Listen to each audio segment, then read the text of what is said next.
ಮುಖ್ಯಮಂತ್ರಿಯಾಗಿ ಡಿಕೆ ಶಿವಕುಮಾರ್ ಅಧಿಕಾರವನ್ನ ಸ್ವೀಕರಿಸಿದ ಬೆನ್ನಲ್ಲೇ ಆಡಳಿತಕ್ಕೆ ಚುರುಕು ಮುಟ್ಟಿಸುವಂತಹ ಕೆಲಸ ಮಾಡಿದ್ದಾರೆ. ಮೊದಲ ಮೀಟಿಂಗ್ ಮಾಡಿದ್ದಾರೆ.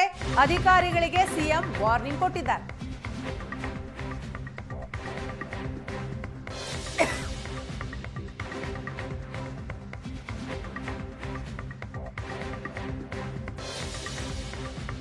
ಅಧಿಕಾರಿಗಳಿಗೆ ಹಲವು ಸಂದೇಶವನ್ನ ನೀಡಿದ್ದಾರೆ ಡಿಕೆ ಶಿವಕುಮಾರ್. ವಿಧಾನಸೌಧದಲ್ಲಿ ಇವತ್ತು ಮೊದಲ ಸಭೆ ಮಾಡಿದ್ರು. ಒತ್ತಡಕ್ಕೆ ಮಣಿಯದೆ ಅಧಿಕಾರಿಗಳು ಕೆಲಸ ಮಾಡಬೇಕು. ಜನರ ಭಾವನೆ ಹಾಗೂ ಸಮಸ್ಯೆಗೆ ಅಧಿಕಾರಿಗಳು ಸ್ಪಂದಿಸಬೇಕು. 15 ದಿನದಲ್ಲಿ ಎಲ್ಲ ಇಲಾಖೆಗಳು ಆಕ್ಷನ್ ಪ್ಲಾನ್ ಅನ್ನ ಸಿದ್ಧಪಡಿಸಬೇಕು ಅಂತ ಸೂಚನೆ ಕೊಟ್ಟಿದ್ದಾರೆ ಡಿಕೆಶಿ. ವಿದ್ಯಾವಂತರು ಬುದ್ಧಿವಂತರು ಇಲ್ಲದೆ ಇದ್ರು ದೇಶ ನಡೆಯುತ್ತೆ, ಆದರೆ ಪ್ರಜ್ಞಾವಂತರು ಇಲ್ಲದೆ ಯಾವುದೇ ಕೆಲಸ ನಡೆಯಲ್ಲ ಅಂತ ಹೇಳಿದ್ದಾರೆ. ನಿನ್ನೆ ಅಧಿಕಾರ ತೆಗೆದುಕೊಂಡು ಕೆಲವು ತೀರ್ಮಾನವನ್ನು ಮಾಡಿದ್ದೇವೆ. ರಾಜ್ಯದ ಎಲ್ಲ ಹಿರಿಯ ಅಧಿಕಾರಿಗಳನ್ನು ಕರೆಸಿ ಹೊಸ ಸರ್ಕಾರ ಯಾವ ದಿಕ್ಕಿನಲ್ಲಿ ಆಲೋಚನೆಯನ್ನು ಮಾಡ್ತೇವೆ ಅಂತೇಳಿ ಅವರೆಲ್ಲರೂ ಕೂಡ ಒಂದು ಸಂದೇಶವನ್ನು ಕೊಟ್ಟಿದ್ದೇವೆ.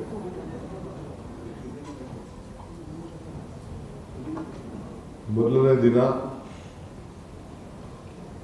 ನಾವು ಅವರಿಂದ ಏನು ನಿರೀಕ್ಷೆ ಮಾಡಿದ್ದೇವೆ,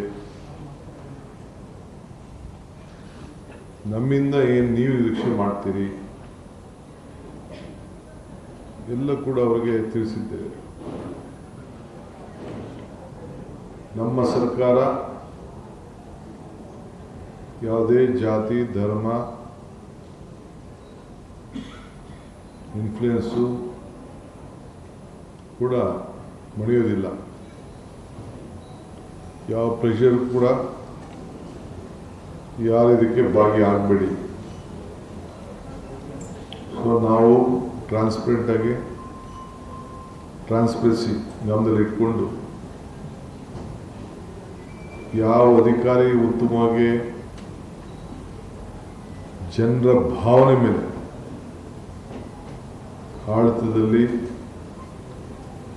ಜನರ ಸಮಸ್ಯೆಯನ್ನು ಬಗೆಹರಿಸೋ ಪಾಸಿಟಿವ್ ಅಪ್ರೋಚ್ ಯಾವಾಗಲೂ ಕೂಡ ಇಟ್ಕೊಂಡು ನೀವು ಕೆಲಸ ಮಾಡಬೇಕು ಅಂತೇಳಿ ಒಂದು ಸಂದೇಶವನ್ನು ಕೊಟ್ಟಿದ್ದೇನೆ. 15 ದಿನದಲ್ಲಿ ನಿಮ್ಮೆಲ್ಲ ಇಲಾಖೆಯಲ್ಲೂ ಕೂಡ ಒಂದು ಆ್ಯಕ್ಷನ್ ಪ್ಲ್ಯಾನನ್ನು ಡಿಪಾರ್ಟ್ಮೆಂಟವರು ಸಿದ್ಧಪಡಿಸಬೇಕು ಅಂತೇಳಿ ತಿಳಿಸಿದ್ದೇನೆ.